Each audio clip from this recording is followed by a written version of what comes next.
Hello everyone, today I am going to tell you about the admissibility of the evidence and reliability of evidence, and on the other hand admissibility of the fact and the reliability of the fact. Admissibility of evidence होता क्या है? Admissibility of evidence का मतलब है कि court किन evidences को अपने समक्ष एडमिट करेगी। अब जब भी कोई एडमिट करना होगा उसको, तो वो ये देखेगी कि क्या वो फैक्ट एंड इशू है और क्या वो फैक्ट रिलेवेंट फैक्ट है, क्योंकि वो सिर्फ फैक्ट एंड इशू और रिलेवेंट फैक्ट से रिलेटेड फैक्ट्स को ही एडमिट करेगी एज एन एविडेंस। अब फैक्ट एंड इशू होता क्या है? फैक्ट एंड इशू होता है जो आपका कंट्रोवर्शियल फैक्ट है या आपका जो डिस्प्यूटेड फैक्ट है। On the other hand relevant fact क्या होता है? रिलेवेंट फैक्ट होता है जो आपके फैक्ट एंड इशू से इस तरह से कनेक्टेड है कि वो उसको प्रूव करने में एक वाइटल रोल प्ले करेगा, प्लस आपके सेक्शन 5 से लेकर 55 तक फॉल करता है, तो वो आपका रिलेवेंट फैक्ट होता है। तो कोर्ट सिर्फ फैक्ट एंड इशू पर और रिलेवेंट फैक्ट पर ही एविडेंस एडमिट करेगी। At the same time court will ask the propose party who is presenting a fact to be a relevant fact, will ask that party to prove the alleged fact to be a relevant fact. Then only he will accept that fact as a relevant fact, and also uh, it must be proved, because court impose a duty, because section 165 impose a duty upon the court to accept only relevant fact which are proved, duly proved. So this is about the admissibility of the evidence and reliability of evidence. क्या होती है? जब भी कोई evidence documentary और oral court के before present होता है, उसे किसी फैक्ट को प्रूव करने के लिए, तो कोर्ट उसकी ट्रस्ट वर्दीनेस को चेक करेगी in the light of the fact and circumstances. अगर कोर्ट को लगता है कि रिलायबल है तो वो उस पर रिलाई करेगी, और कोर्ट को लगता है कि वो रिलायबल नहीं है तो कोर्ट उस पर रिलाई नहीं करेगी।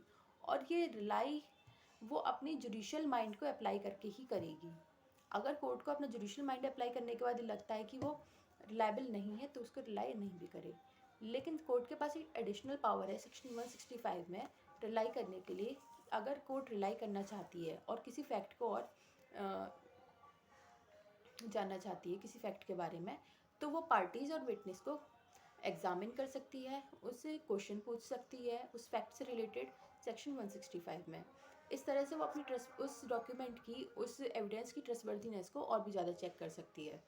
सो ये उसके रिलायबल, किसी भी एविडेंस को रिलायबल कैसे बनाया जा सकता है, ये आपका इसके बारे में हो गया। अब आते हैं आपके एडमिसिबिलिटी ऑफ फैक्ट पर। कौन से फैक्ट्स को कोर्ट एडमिट करेगी? कोर्ट आपके फैक्ट एंड इशू के फैक्ट्स को और रिलेवेंट फैक्ट्स को, इन दोनों फैक्ट्स को ही एडमिट करेगी। क्यों? क्योंकि अगर कोई फैक्ट रिलेवेंट फैक्ट नहीं है तो कोर्ट, क्योंकि उस पर एविडेंस एक्सेप्ट नहीं करती, इसीलिए जनरली कोर्ट ऐसे फैक्ट्स को भी एडमिट नहीं करती।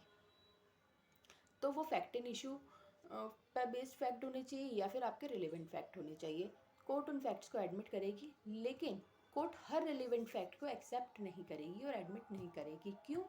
क्योंकि इंडियन एविडेंस एक्ट में कुछ स्पेसिफिक प्रोविज़न है जो कि ये कहते हैं कि रिलेवेंट तो हैं लेकिन ये एडमिट नहीं किए जा सकते एज एन एविडेंस, इसीलिए कोर्ट उनको एडमिट नहीं करेगी। जैसे कौन से प्रोविज़न है वो? सेक्शन 25 है। सेक्शन 25 कहता है कि confession before a police officer can not be admissible as evidence, तो इसलिए ऐसे फैक्ट को भी कोर्ट एडमिट नहीं करेगी। Section 26 confession before in the custody of the police officer, तो उस फैक्ट को भी कोर्ट एडमिट नहीं करेगी।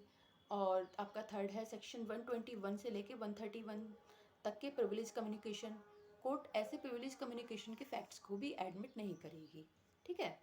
दूसरी तरफ अगर कोई फैक्ट ऐसा है जो एडमिसिबल भी है, रिलेवेंट भी है और कोर्ट के बिफोर आता है, तो ज़रूरी नहीं है कोर्ट तब भी उसको एक्सेप्ट कर ले। क्यों? अगर अपोजिट पार्टी ने उसको रिबट कर दिया, ऑब्जेक्ट कर दिया, तो court will not allow that fact to be admitted. ठीक है। तो इन दो सिचुएशन में कोर्ट एडमिट नहीं करेगी फैक्ट्स को।